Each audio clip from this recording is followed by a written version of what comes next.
여러분 안녕하십니까? 광주 MBC 뉴스투데이 시작합니다. 먼저 오늘의 주요 뉴스입니다. 나주 빛가람 혁신도시로 이전한 공공기관 중 한국문화예술위원회와 한국콘텐츠진흥원은 이전한 지 10년이 돼가는데도 매년 수도권 시설 운영비로 100억 원을 쓰는 등 무늬만 이전 기관이라는 비판이 나오고 있습니다.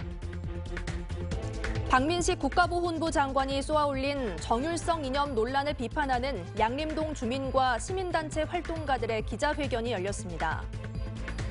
광주시와 광주상공회의소가 대유위니아그룹 4개 계열사에 신속한 기업회생 절차 개시 결정을 촉구하는 탄원서를 법원에 제출했습니다.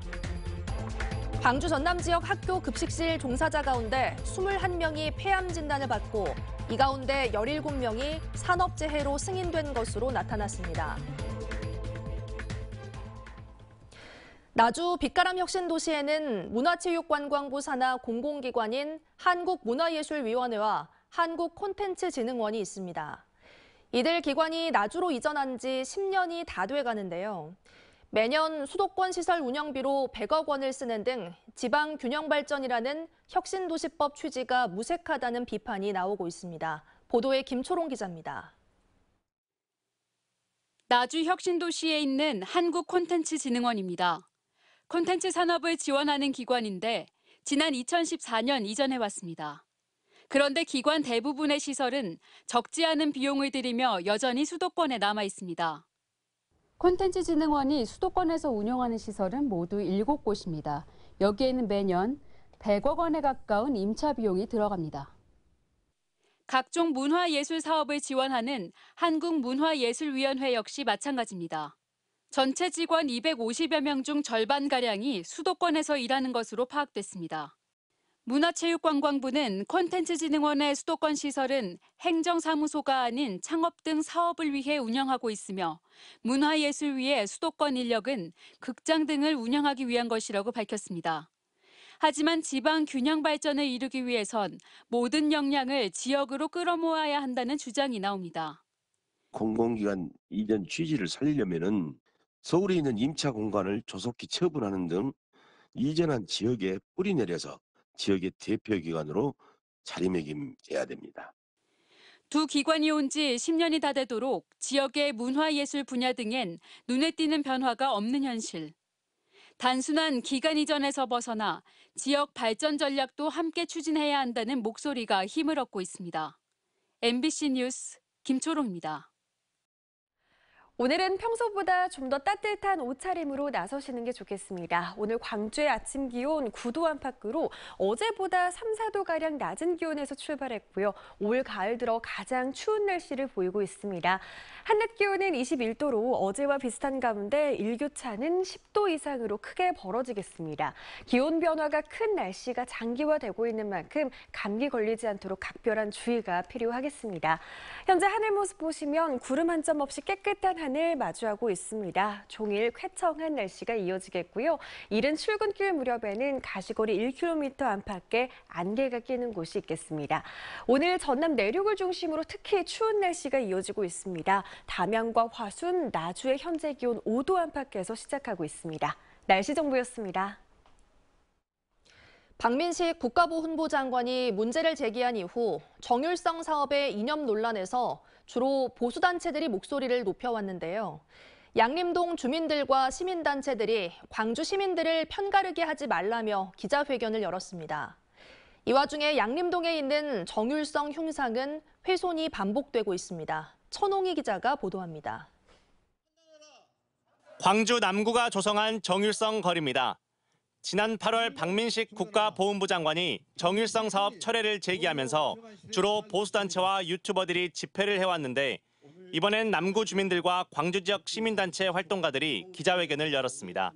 정율성 사업에 대한 이념 전쟁을 즉각 중단하라! 정율성 사업은 당초 중국과의 외교와 교역을 위해 시작됐고 현재는 중국인 관광객을 위한 경제적인 이유에서 기념사업을 추진하는데도 장관이 나서 광주 시민들을 자극하고 편을 가르고 있다는 겁니다. 우리들은 시대에 뒤떨어진 이념 논쟁의 속셈도 결코 모르지 않습니다. 국민의 안녕을 위해 존재해야 할 정치가 오히려 국민을 좌우 갈라치게 하며 정치 집단의 안녕을 도모하고자 한다면 이런 가운데 양림동에 있는 정일성 흉상은 훼손이 반복되고 있습니다. 이달 초 한 보수 진영 전도사가 화물차로 끌어내려 훼손한 것을 누군가 다시 올려다 놓았는데 또다시 끌어내린 겁니다. 원래 흉상이 놓여져 있던 기단은 곳곳이 깨져 있고 훼손된 흉상은 현수막에 쌓여 뒤쪽에 방치됐습니다. 정일성 논란을 제기한 박민식 국가보훈부 장관도 이런 식의 훼손은 안 된다고 했지만 정부는 광주시와 화순군 등에 공문을 보내 정일성 사업 중단을 요구하며 압박하고 있습니다.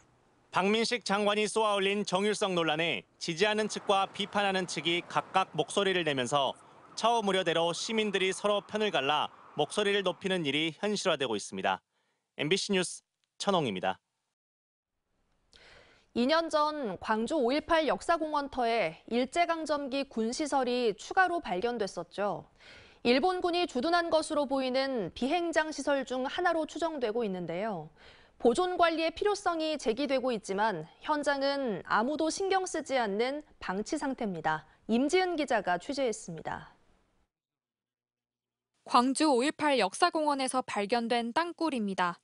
일제강점기 당시 일본 해군이 사용한 비행장 관련 시설로 추정되는데 2년 전 주차장 공사를 하던 중 우연히 발견됐습니다. 일제가 사용했다고는 하나 역사를 보여주는 시설인 만큼 관리가 필요하지만 누구도 신경 쓰지 않고 있습니다. 동굴 안으로 들어가 보니 침수와 함께 토사가 밀려들어와 온통 진흙탕 천지가 됐고 언제 버려진지 모르는 쓰레기들도 나뒹굽니다. 제가 이렇게 몇 걸음만 걸어도 장화에 토사물이 잔뜩 묻을 정도로 바닥이 질퍽거리는 상태입니다. 70년 만에 발굴될 때만 하더라도 이 정도로 훼손되지는 않았는데 발굴된 지 불과 2년 만에 상태가 급격히 나빠진 것으로 전해졌습니다. 모래흙이 유입돼서 토사가 지금 쌓이고 내부가 매우 지금 그 습기를 머물러서 건물 안전 구조 문제로 상당한 좀 악영향을. 광주에서 지금까지 확인된 친일 잔재물은 44개. 이 중 방공호와 연료고 등으로 쓰인 지하 동굴만 11곳입니다. 최근에도 상무지구 일원에서 동굴 2곳이 잇따라 발견되면서 추가 정밀 조사가 필요하다는 목소리가 나오고 있지만 현장은 말 그대로 방치된 상태입니다. 사유지이기도 하고 시소유도 있고 구소유도 있고 그러면은 개인 재산에 대해서는 저희가 어떻게 침해할 수 없는 헌법적인 그런 부분도 있잖아요. 광주시는 내년에 용역 예산을 세워 학술 조사를 하겠다는 계획입니다. 방치된 시설을 정비하거나 보존하는 예산이 아니라 그만큼 시간이 더 걸릴 것으로 보입니다. MBC 뉴스 임지은입니다. 광주 북구의 한 아파트 화단에서 모녀가 숨진 채 발견돼 경찰이 수사에 나섰습니다. 광주 북부경찰서에 따르면 어제 오전 5시 30분쯤 북구 연제동의 한 아파트 화단에서 모녀 관계인 81살 김모 씨와 52살 한모 씨가 숨진 채 발견됐습니다. 경찰은 채무 때문에 경제적 어려움을 호소하는 유서가 발견된 점과 아파트 창문이 열려 있는 점 등을 토대로 극단적 선택을 한 것으로 보고 정확한 경위를 조사하고 있습니다. 광주의 한 아파트에서 사흘째 단수가 이어져 주민들이 불편을 겪고 있습니다. 지난 14일 오후 12시 반쯤 광주 북구 우남동의 한 아파트 지하 2층에 있는 물탱크 시설이 고장나 물이 넘쳐 흐르면서 같은 층에 있는 변전시설도 망가졌습니다. 한국전력의 긴급 조치로 전기는 임시 복구됐지만 물탱크 등 급수시설은 사흘째 수리가 진행 중입니다. 소방당국과 광주 상수도사업본부는 복구 작업이 끝날 때까지 아파트 주민들에게 생활용수와 식수를 지원할 계획입니다. 황일봉 5.18 부상자회 회장이 자신을 징계하려는 집행부를 직위 해제한 것은 효력이 없다는 법원의 결정이 나왔습니다. 광주지방법원 민사 21부 조영범 부장판사는 5.18 부상자회 상벌위원 등 6명이 황 회장을 상대로 낸 직위 해제 효력정지 가처분 소송에서 일부를 인용했습니다. 재판부는 상벌위원 등은 4년의 임기가 보장돼 있고 직위 해제 권한까지 회장에게 있다고 볼 수 없다고 판단했습니다. 한편 5.18 부상자 회원 30여 명이 어제 5.18 부상자회 사무실을 방문해 황일봉 회장에게 업무를 인계하라고 요구하는 등 실랑이가 벌어지기도 했습니다.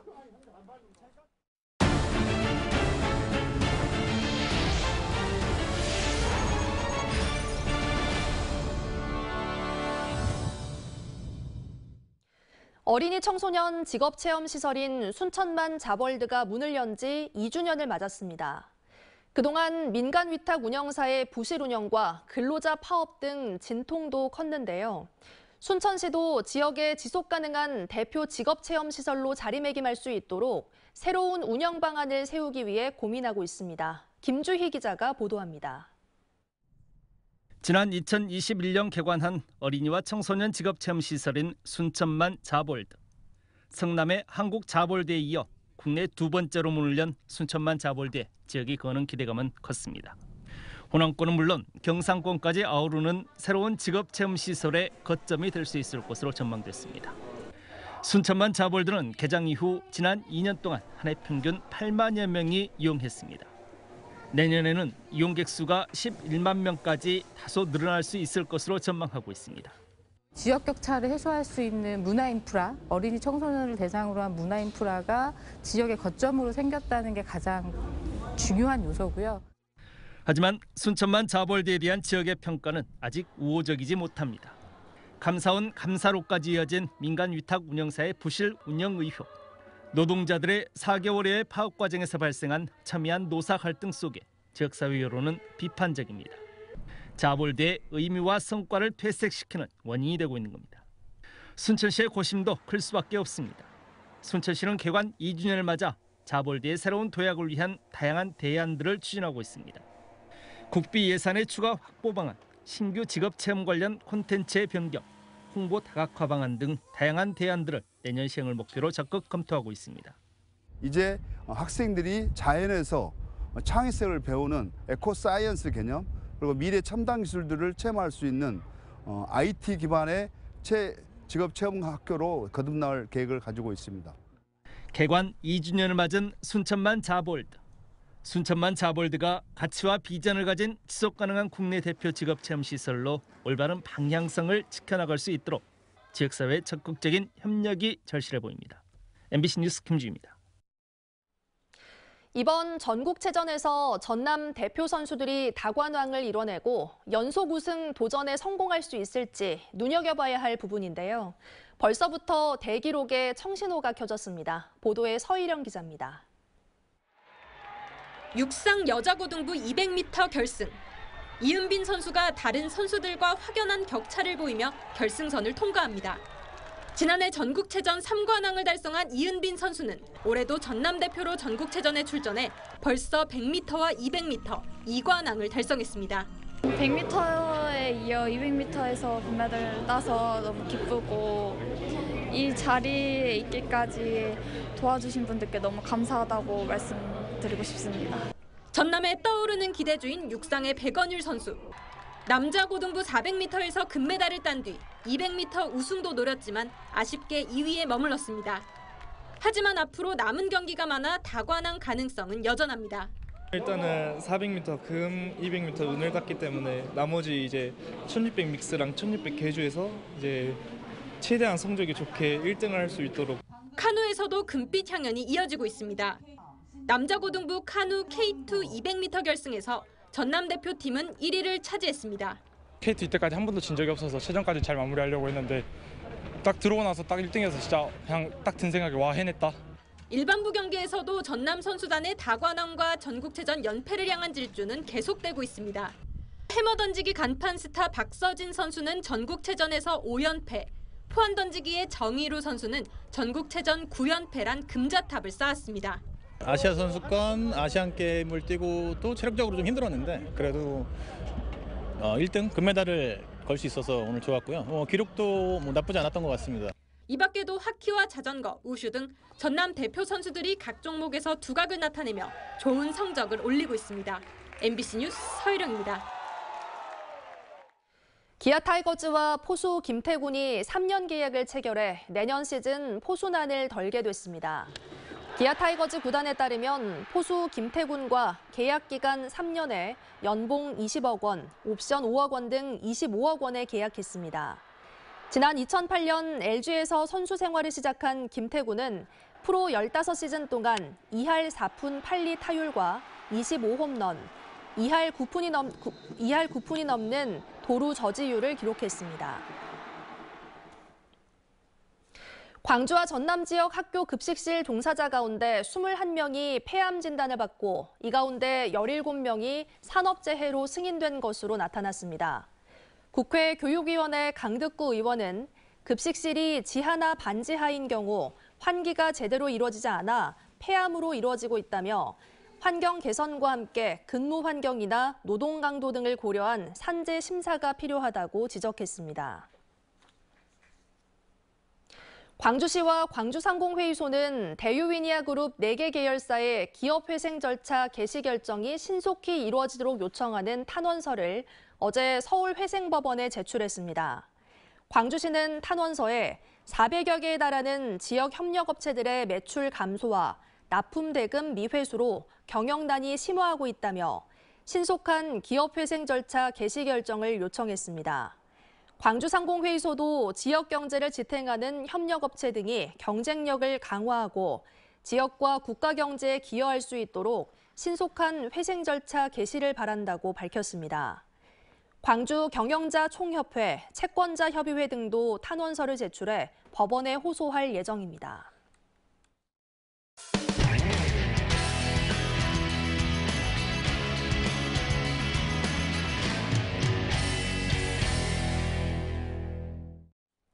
충청북도가 출생률 10% 높이기를 목표로 다양한 현금성 지원 정책을 쏟아내고 있습니다.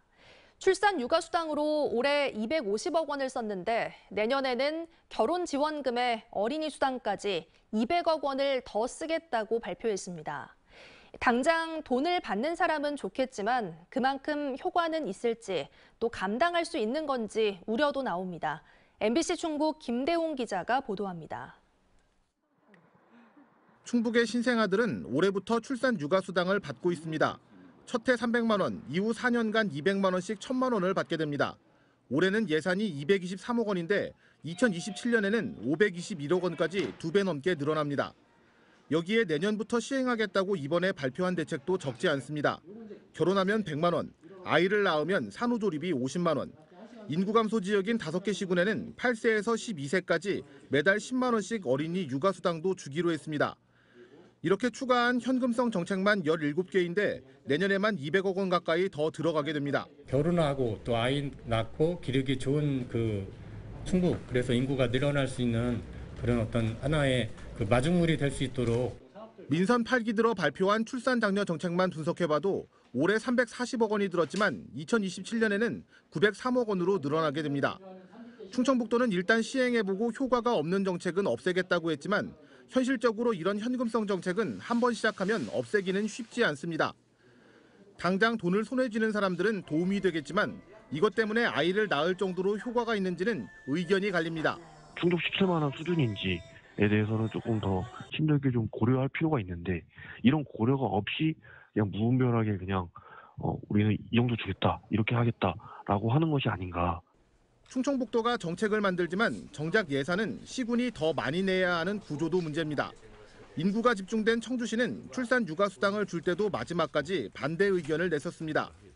또 현금성 복지 정책을 새로 만들기 위해서는 보건복지부와 협의를 거쳐야 하는데 통과할 수 있을지도 지켜봐야 합니다. MBC 뉴스 김대웅입니다. 악성 민원으로 어려움을 호소하는 건 학교 현장만이 아닙니다. 의료 현장, 특히 수련이들이 소아과를 기피하는 현상에는 이런 일부 보호자의 무분별한 악성 민원이 하나의 원인이라는 지적이 나옵니다. 대전문화방송 김태욱 기자의 보도입니다.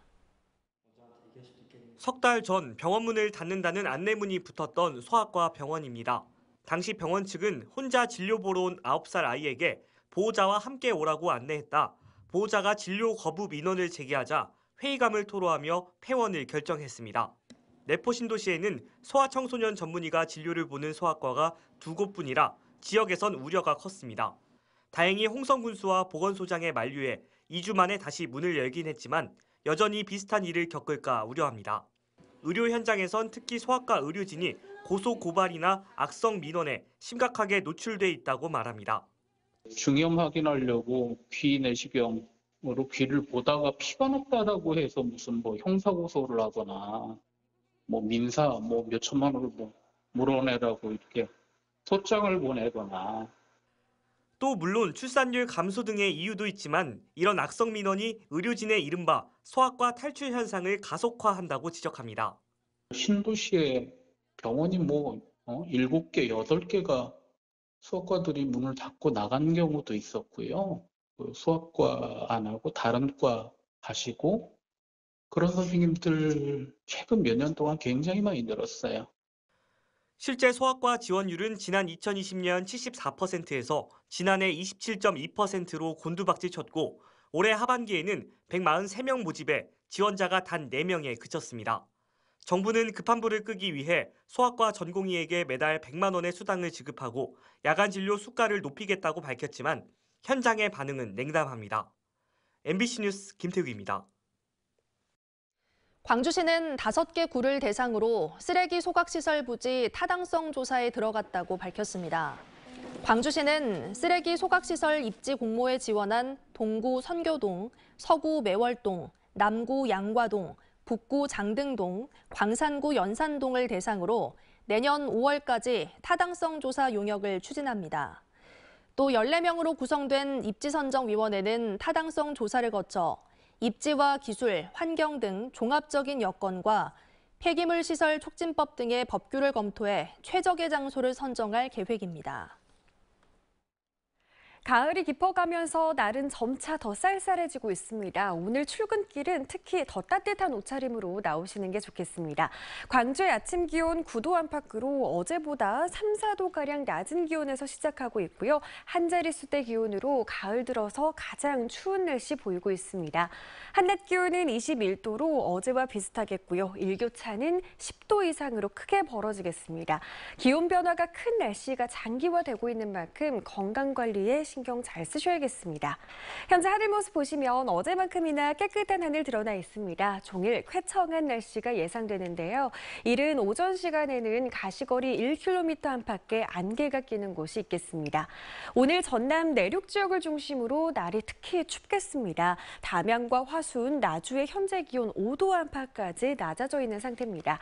그만큼 일교차는 크게 벌어지겠습니다. 영암의 현재 기온 6도 안팎 보이고 있는 가운데 한낮 기온은 23도까지 올라 낮 동안에는 포근하겠습니다.